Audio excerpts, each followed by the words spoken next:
Good evening. Meron akong pasyente from Binangonan. Gabi na, no? After ng Lanete. Kasi siguro may gusto niya makaranas ng ginhawa, no? So, tanungin natin, pangalan? Eva Liwanag po. Taga saan po? Taga Bilibiran po, Binangonan Rizal. Pero dati, sa Taytay natin. Taga Taytay po ako talaga. Oh, ang parents mo is? Taga Taytay po. Taga Bicol po yung nanay ko. Oo, guys, Irusin, no? Taga Erusin. Taga yung mga taga Sorsogon dyan. Ayan, pasyente ko. Erusin, Sorsogon. Erusin, Sorsogon. Oh, pero ang tatay niya, Taal na. Taga Taytay po. Pero ang asawa niya, taga Pampanga. Liwanag, no? Liwanag. So, si Sir Eva, bakit po kayo napunta? Ngayon sa Bilibiran na kayo nakatira. Apo. Okay. So, siya ngayon ang nag-alaga ng kanyang nanay. Mother po. Oo, ilang taon na nanay? 89 po. Oh, next year makakakuha na yan ng 10K sa next year. Opo. So, bakit napunta? Ay, kasi po sobrang sakit na po talaga ng aking balakang. Hindi ko na po kaya. Sabi po sa akin ni Sister Albina na kung gusto ko daw po, kaya sa inyo po ako pumunta. Wala po akong dalawang isip na basta sumama po ako sa kanya. Oh, kasi saan parang talagang dinala po ako dito. Saan ka na nagpunta? Marami ka nang napuntahan. Po, na-therapy na po ako. Nagpa-doktor na ako. Nagpa-masahe na. Nahilot na rin. Wala pa rin. So, nakainom ka na rin. Nagpa-doktor na marami ka nang nainom na? Nakainom na po ako ng mga pain reliever. Pero wala pa rin po eh. Pero ngayon, medyo naginhawaan ako. Talaga? Maginhawa. Dati yung balakang pagka naupo, parang hirap tumayo. Hindi po ako makatayo kasi para siyang binabali. Para yung balakang at saka baba ng hita. Tsaka yung, wala yung acid. Yung yes, kasi bloated po. Hi guys, kanyang Pagdating ko kanina, bloated po. Bloated ang kanyang kaya siya, may sikmura pain, stomach pain, no? Kaya ngayon, nung ma-therapy, tumigil. At saka matigas talaga ang tummy niya, yung kanyang kung kanina, takas-takas na ganyan. Hindi na. Kasi pagka may acid, nagkakaroon ng acid reflux ang heart, nagkakaroon ng problema din. Kanina kaya ako hinahagod yung dibdib ko, di ba, nasa sasakyan ako. Ginaganon ko kasi parang nahihirapan ako huminga.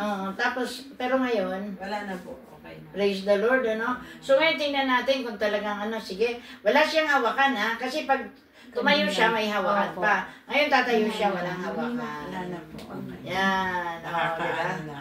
Nakakatayo na siya na walang hawakan. So, ay guys, first session pa lang, babalik din siya. Babalik. Para, tubig ko. Para maranasan niya. Kaya Ginawa, no? Tingnan mo, daming tubig talaga, daming pasma. Super sipag. Upo ka muna. Bibis ka? Mamaya-maya na. Super sipag, no? Super sipag. Kaya, pwede na i-chat Basta si, yun na, sabi ko sa'yo, super. Yes, Yung mga trabaho natin. Sinisingil na tayo. Sinisingil na. O, Sister Albina, answer prayer ka na sa pasyente mo. Di ba? Oo, kahit nagtsatsaga, mabait ka si Sister Albina matulungin. Lahat na may mga problema sa mga problema. Tulad niyan, kasi nakaranas din dito ng kagalingan yan Kasi nadaing ko nga po sa kanya nung Tuesday. Sabi ko, ang sakit talaga ng balakang ko. Sabi niya, gusto mo ba magpa-therapy? Isasamahan kita, sabi.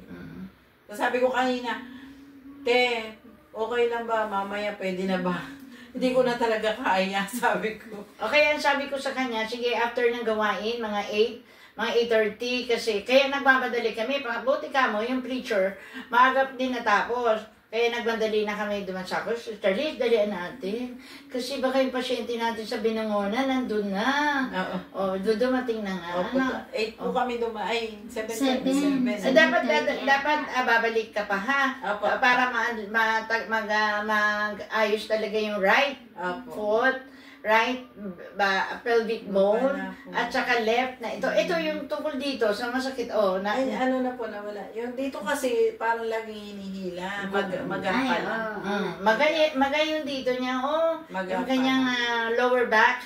lower back ng left, maga. Pinakita ko sa kanya. Kaya, matigas. grabe ang goodness of God. Tayo manalangin, ha? Para palayain sa lahat ng mga albularyo, sa lahat ng mga sa Diyos lang tayo magtiwala. Sabi ng Diyos, ako si Yahweh na dakilang manggagamot. Ang sino man lumalapit sa akin na may pananampalataya, ano man ang kanyang kahilingan ay aking tutugunin. Kaya sa pananampalataya natin, sabi nga ng saan man may dalawa, na nagkasundo, ano man ang hilingin sa ngalan ni Jesus, ibibigay. So nagkakasundo po tayo, ngayon pa lang uwi kang magaling, malakas, malusog, at ipamalita mo sa kanila na may Diyos, may El Shaddai na nagpagaling sa iyo. Ha? Sa ngalan naman, ang Anak ng Espiritu Santo, Amen. Father God in heaven, pinapuli ka namin, pinapasalamatan ka namin sa iyong kabutihan. Salamat sa kagalingan ni Sister Eva. Alam namin na ikaw ang Diyos na mayaman sa habag, ikaw ang Diyos na dakilang gamot. Dalangin po namin, balutin siya ng banal na dugo ni Jesus, simula hanggang talampakan upang huwag siya makita ng kaaway. At simula ngayon, wala nang albularyo, wala nang espiritista nang lalapitan. Bagkus ikaw na lamang, O Diyos, ang kanyang lalapitan, sapagkat sa iyo na ang lahat ng bagay. Ngayong ebanghelyo na to, sabi mo, Panginoon, huwag kaming matakot, sapagkat binigay mo na sa amin ang paghahari mo. Kaya, Lord God, alam ko, pinagharian na ang aking kapatid na ito, ang kanyang kahilingan, kanya nang natanggap. Sa pangalan ni Jesus, Amen. Sabi yung Panginoon, salamat po. Salamat sa kagalingan po. po. Sa iyo ko binabalik. Sa iyo ko po binabalik. Ang lahat ng papuri, parangal, sa ngalan ni Jesus. Amen. Hi guys, siya po nag-aalaga ng isang 89 years old na nanay. Bagamat nagsasakripisyo, ito yung ebanghelyo ngayong Sunday, na sino man pinagkakatiwalaan ng mga nanay, pinaglilingkuran ng katapatan, aani ng biyayang buhay na walang hanggan, at isang kayamanan sa langit na inyong iniimpok. Kayamanan sa langit na hindi mananakaw, kayamanan sa langit na punong-puno ng pangako. Ha? God bless you, Sister Eva. God bless. Maraming salamat po, sister. Kababayan ko, taga Irusin. Taga-Irusin. Irusin, Sorsogon. I'm from Santa Magdalena, Sorsogon. So, painumin mo na Sister Liz ng ano. Maraming salamat po. Yes. O, makakalakad ka na. Opo,